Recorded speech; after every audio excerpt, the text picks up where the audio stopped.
was listening to you, I also thought now there's a very fine balance between personal and professional, right? So when you talk about knowing an employee through and through, even tracking their social media activities.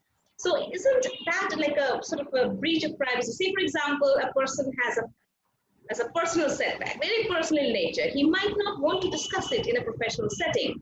So then, how do bridge that gap or balance it? Very fine, fine tune that balance. So, Avirup, I'm going to be very, very candid on this one, right? Anything that any individual puts on social media no longer remains private. Okay. So if you're comfortable as an individual putting stuff out on your Instagram, on your Twitter, on your LinkedIn, on your Facebook, it is for the world to see, right? And if it is for the world to see, it is for the world to comment, for the world to troll, for the world to ridicule, for the world to appreciate. If you're going to be so sensitive about saying, oh, my privacy, ladies and gentlemen, please don't put anything on social media. Absolutely fine. No one is forcing you to put anything on social media. But if you're going to be hungry for the likes, for the appreciation, for the recognition, or for the world to know what you're doing, the world might not really love what you do. You may love doing it, but the world might not love it. And therefore, you need to take it in your stride, number one. Number two, I think having said that, there are boundaries that we need to respect. So if you're going to use certain data which is available on social media against employees and trying to be sarcastic about it, I think that doesn't go in good taste. That really doesn't go in good taste.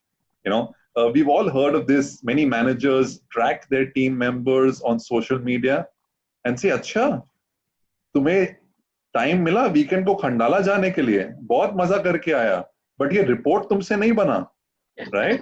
And trust me, right? And people say, अच्छा ठीक है, ओ तुमने तो बोला तुम्हें बुखार था, you took sick leave, but actually I saw your post, you were going out and you were having a great time somewhere else, right? I think that is extremely poor taste. But what if I see on one of these social media platforms that an employee has suffered a personal setback, has not shared it officially with anybody, and I have noticed that he is depressed and not being able to perform as well. Can I not be more empathetic in my approach to him, ask him questions indirectly to say, is there something that I can do to help you? And perhaps bring it out of him, because sometimes when you talk, you feel better. Absolutely, Brita. I think so. You've highlighted the positive side of it. I think that is a huge avenue for many people to actually do. But I think what we really see is casting aspersions or allegations on looking at social media or otherwise is a complete no-no. On the aspect that you mentioned, which is the other end of the spectrum, I would definitely say tread with caution. Because that is personal space, and people who are not comfortable, and again, I didn't qualify your statement, but if you're saying if someone has put in a personal setback on social media and not shared that with the manager or with the team members or colleagues, I think that is real stupidity. Because either you're so uncomfortable talking about it and very comfortable putting it on, which is easier to do because there's no human contact. Yes. But then the reason why I said tread with caution is because that same challenge will continue for the individual.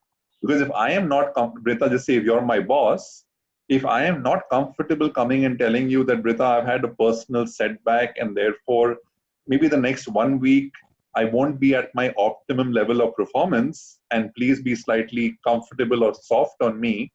I'm not comfortable having that chat with you, but I'm comfortable putting it on social media because I know that Brita will see it there. And then if you come and ask me on a Monday morning in a very polite, nice way to say, oh, Sahil, how are things? How was your weekend? What did you do? When you start using the probing technique, even though there may be a lot of empathy embedded, but status quo. If I'm not comfortable sharing in person, would I It really won't be happen. comfortable? It won't happen. Chances are, I don't want to rule it out, but I'm saying probability is very high it won't happen. And therefore, maturity says, without you having to discuss it with me, can you sumo moto automatically be more empathetic? That was actually my question. Yes. Is that if I had found that out, Yeah. I could be more empathetic in my approach towards you, Correct. not telling you that I know. Without But- validating, there is no need to Yes. validate. Yes, but just be more empathetic. And Yeah. I think at this particular time, when, sometimes you have 3 generations living in a 2-bedroom flat, you can have all kinds of personal tensions and frustrations, anger, God knows what. And these would have an effect on a person's performance. Yeah. And I Would also have an think effect. that absolutely, you're very right. And I also think that let's not wait for people to call it out or for us to call it out. I think the whole ability of sensing plays a very important role. Yeah. So if you can sense, and with technology, and therefore I keep encouraging the team to come on video calls, right? Because when you're on audio calls, it becomes difficult to really get the tone of the voice. You may end up missing it. But if I can see you, I can obviously know that, oh, you don't look all right. Is everything okay? I can maybe pick it up as an offline one-on-one conversation after the group meeting is over, the team meeting is over. And therefore, video calls are a good, but at the same time, respect boundaries. But if people are going through stuff, I think care and concern should definitely be priority, because while work always takes precedence, you will realize that work will start dipping if basic hygiene factors are not in place. So empathy plays a very important part in teamwork, managing people, your interactions, everything. Absolutely. Yeah. And I think very fundamentally, while all of us get it, I still want to call it out to say empathy is very different from sympathy. Totally different. Yeah, we all get it. Most of us get it. But when we play it out, it might come across as being sympathetic. And trust me, in today's world, I have met a lot of people, no one wants sympathy.